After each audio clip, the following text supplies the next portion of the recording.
everybody, what's going on? Today we're going to be making some dirt cheap recipes for when you're flat broke. And I'm not just talking about like, oh, I don't have money to go out and eat. I'm talking about flat broke. Like you can't go to the grocery store and get groceries. You're just having to use random stuff that you find in your house. And when I was trying to come up with these recipes, I was trying to think back to when Dusty and I were flat broke. What were some random things that we had in the house? These recipes that I'm going to show you are not well-balanced meals with one carb and one fruit and vegetable. This is for when you are flat broke and you need to feed yourself.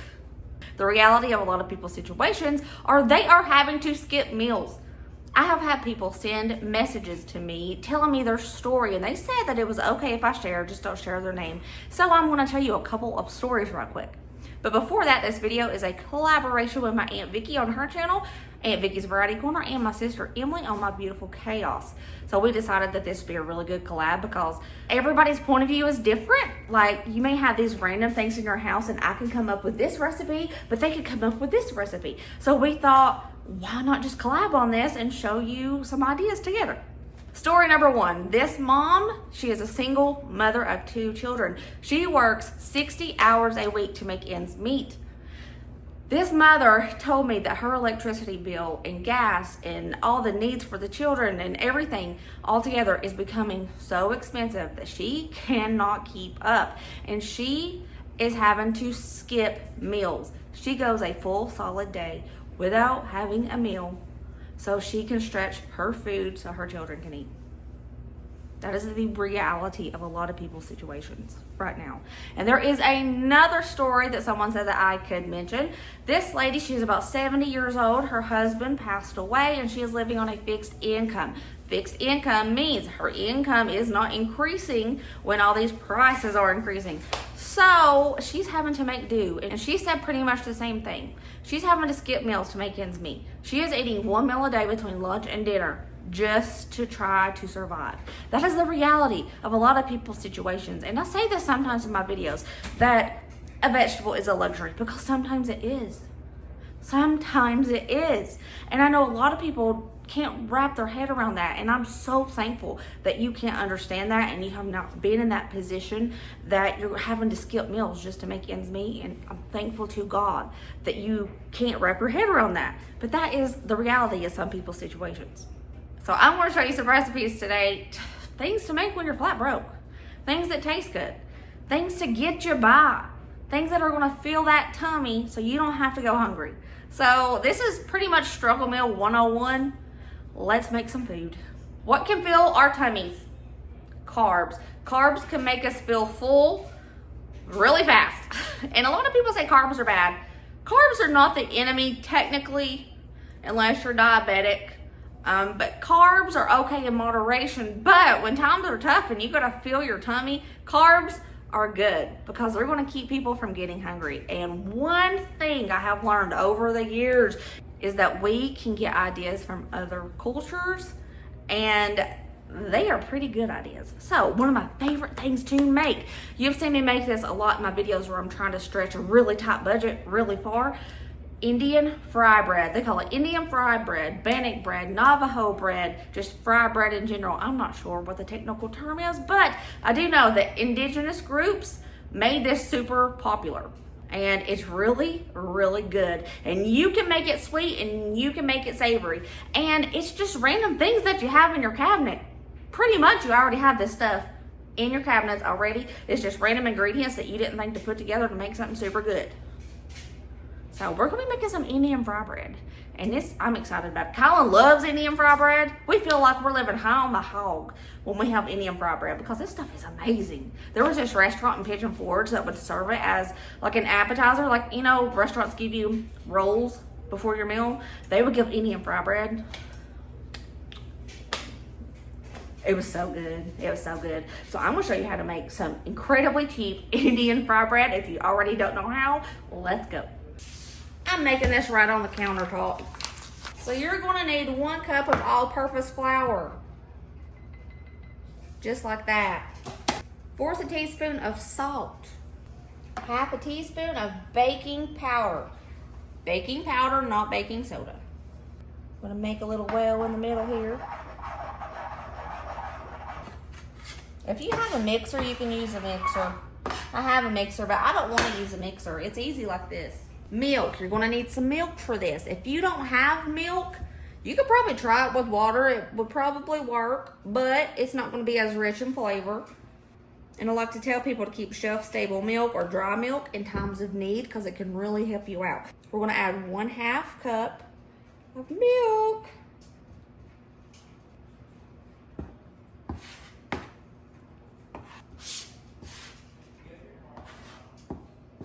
Slowly add your milk in. It might run around, but if you have a scraper, you're good.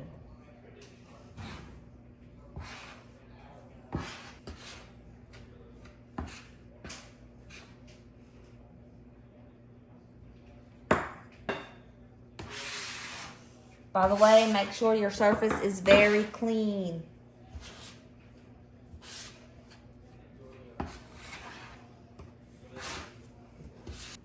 Along with 1/2 cup of milk, you're going to add about 2 tablespoons of milk on top of that.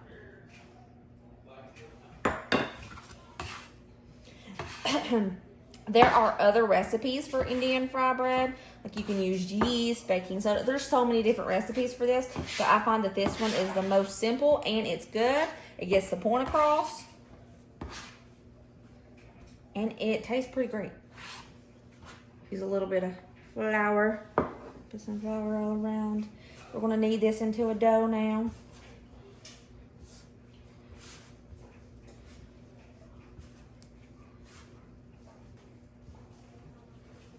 Okay, now I'm going to let this rest for 5 minutes before I do anything else with it. This has rested for about 5 minutes, so I'm going to start separating it. So we got 2 pieces of fry bread.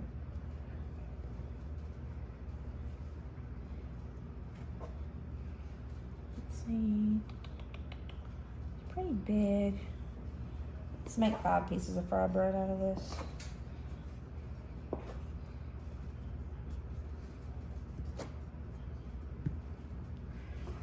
Go ahead and start getting you some oil heating up on the stove top. All right, I'm gonna roll this out till it's kind of flat.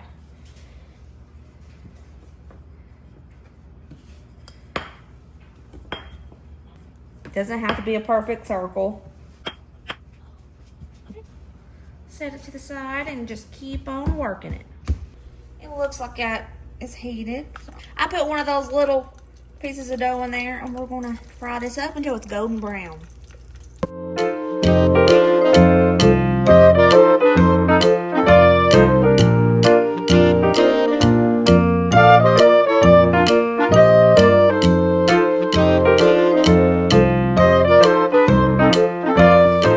To your desired toastiness, that golden brown color, I'm going to let it drain itself on a paper towel.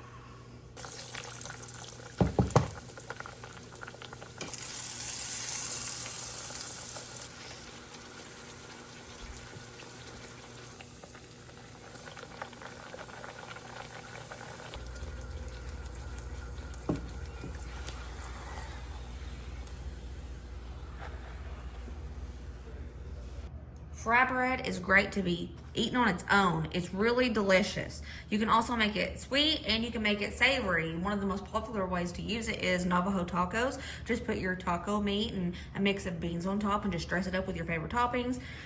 I'm gonna show you a couple of different ways. Of course, you have the plain way. If you have butter, you're gonna toss some butter on there, okay? Let it get all melty. You just let it sit for a couple minutes, it'll melt, and then you can like rub it around. If you don't have butter, don't worry about it. This is just if you have some butter. All right. Butter's starting to melt. I'm gonna rub it in. Honey, if you have it. Good pantry item to have. Next, powdered sugar.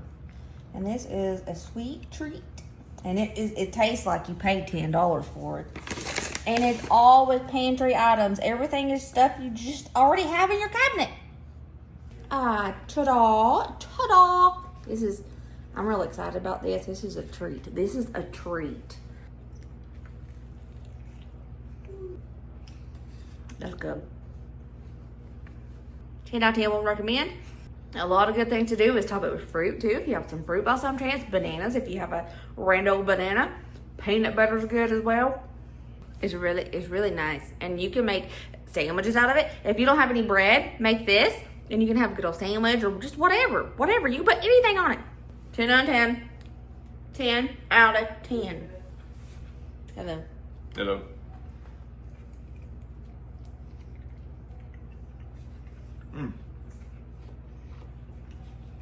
Is it good? Okay. That's good. You like this. Before I show you a savory way, I want to show you another recipe that you can make for when you're flat broke. All right. Now, when I was thinking about random things that we have left over, this is a pretty good representation of that. So if you have dry beans are best because they are cheaper and they can be stretched to go even further. But I'm going to be showing you how to do it with canned beans. You can get any can of bean. It don't matter what kind of bean, but if you have a rando can of beans in your house, get you a can of beans. I'm going to be using some random seasonings and maybe a little bit of cheese. Just random stuff that you have in your house right before grocery day. Starting out with a little bit of oil in a kettle. Everything I'm about to show you is optional. It's according to whatever you have left over in your house. This is 1000% customizable. I have a piece of garlic. One left. It's going in there. Do you have a jalapeno? You can use it.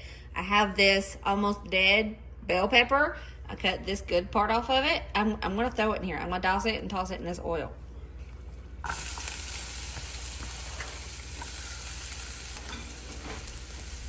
If you have half of a tomato, you could dice that up and start sauteing it.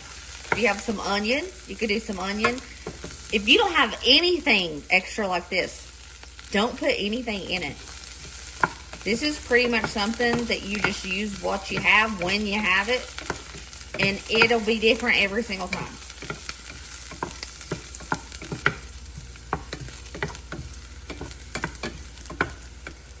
You're going to take your rando can of beans.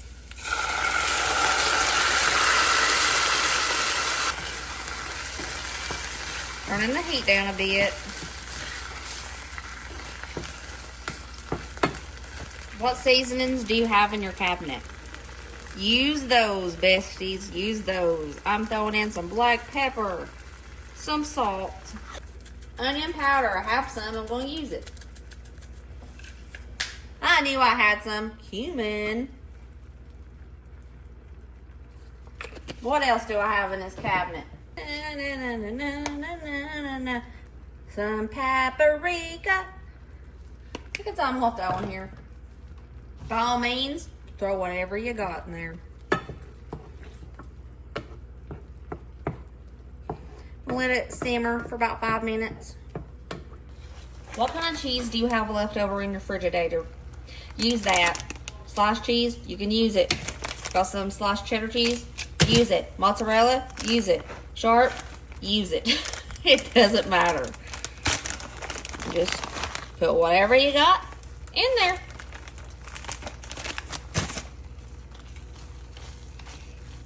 If you don't have cheese, don't put any in there. And this is done. Look how good that looks. Struggle meal who? Not here. This looks amazing. Look at that. Oh yeah. All right, here we go. We got some beans. Another thing that fills your tummies? Beans. Fiber, carbohydrates in here. We got protein. And look how good they look. Yeah. And you want to see something else? Yep, I'm doing it. I'm doing it.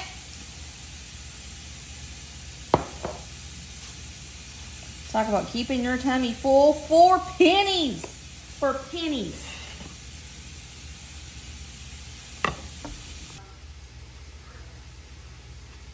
That's really good.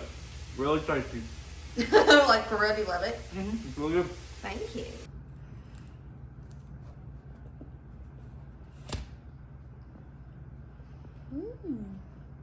Is it good? I said it's actually surprisingly good. Surprisingly? Yeah, I thought it wouldn't taste good because look at it. Well, yeah, it doesn't look the best, but... It tastes good. Update. Colin liked it so much, he asked me to make another batch. I did. This is a winner. A winner bean dinner. Go taste them beans by themselves. Beans by themselves. Let's go. These are divine. Struggle meal who? This is good. I would eat these every day. Every day. Of course, they are more cost effective if you use dried beans. I made me one too. With the peppers. Eating this, I would not feel like I'm broke. And that is the best part about really good struggle meals. They're so good, like you don't even know you're struggling. So we're gonna make another super dirt cheap meal. Randall sweet taters. Okay, now hear me out. This is why I chose this. When it's like day before grocery day and I'm raiding the cabinets or whatever to see what we have, there's always random taters. So we're gonna make sweet potato gnocchi. Sweet taters are a good source of complex carbohydrates, fiber, and all sorts of good stuff, antioxidants. And we're gonna make a very easy sweet tater gnocchi. Okay, I'm gonna peel the tater, the sweet potato, and we are going to chop it up and boil it. You know what? I don't like that. I'm afraid I'm gonna peel the tater away. So let's do this.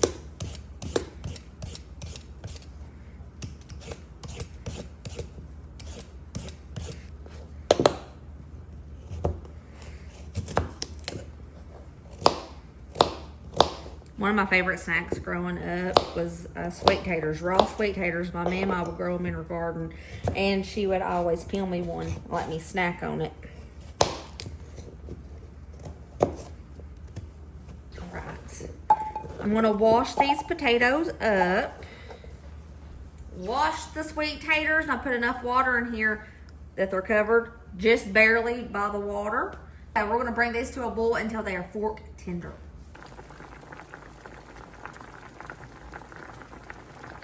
Okay, to a bowl, I'm gonna add a half a cup of all-purpose flour, pantry item that you probably got. My sweet potatoes are done. And I'm tossing them in with the flour. Just with the fork, I'm gonna try to smash all of these sweet potatoes before I start mixing.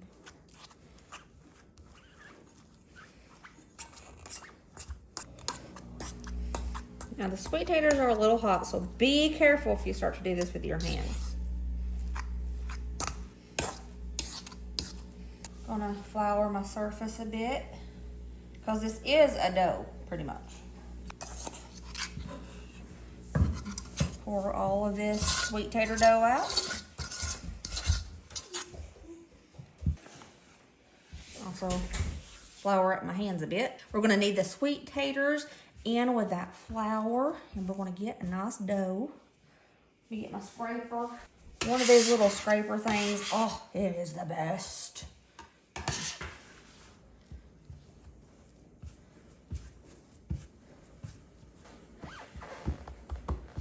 Now I'm gonna roll it until it's really long. So we can get pieces of gnocchi out of it. And it might get so long that it's longer than the camera's view.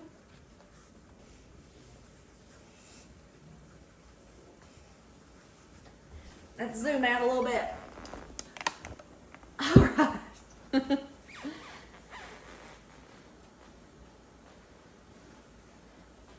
Be kind of easy with it. Cut it into little bitty pieces the size of gnocchi.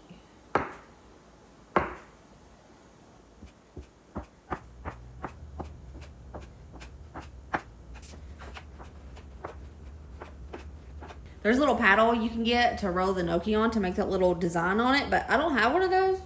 What I do have is a fork, and you could definitely just roll it down the fork if you want that shape. But I have, you don't need that shape. You can just boil it like this. I do 99.9% of the time. I'm just doing this just to show you that you can. That water is boiling pretty good. I'm gonna start tossing in our gnocchi. I'm gonna let this boil for about 5 minutes. I could have definitely cut these in half to make them smaller. They kind of grew on me. They grew a little bit. That's okay, still gonna be good, but I could have made more smaller ones, like just cut each one of those in half. But these have been boiling for about 5 minutes. I'm gonna call it done, but we're not done yet. We're gonna make that sauce. We're gonna drain out most of this water except a half a cup. Left a half a cup, around about a half a cup of that water in there. I'm gonna go in with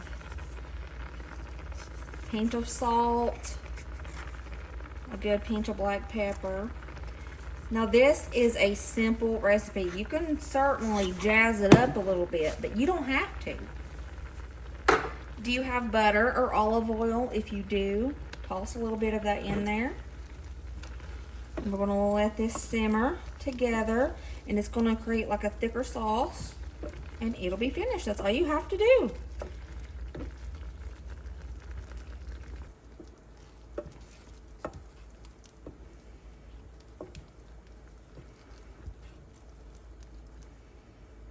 This is extremely filling, so this amount could feed at least 2 people.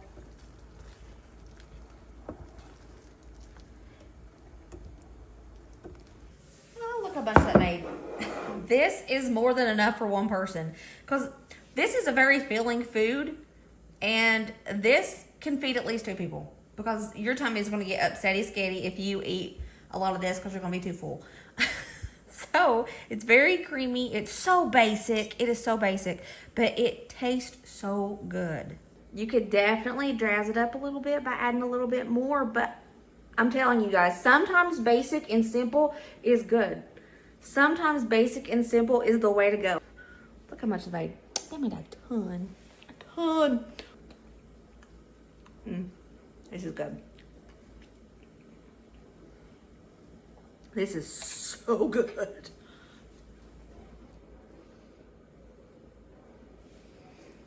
This is comfort. This is almost a comfort food.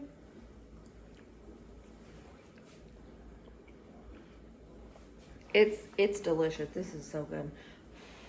And this is a meal that you can make under $1. You could go to Walmart and go to the weighted produce and get you 1 sweet potato. And if you have flour in your house already, you could definitely make this for like 70 cents. I'm gonna save the rest of this for tomorrow for lunch, because this stuff is good.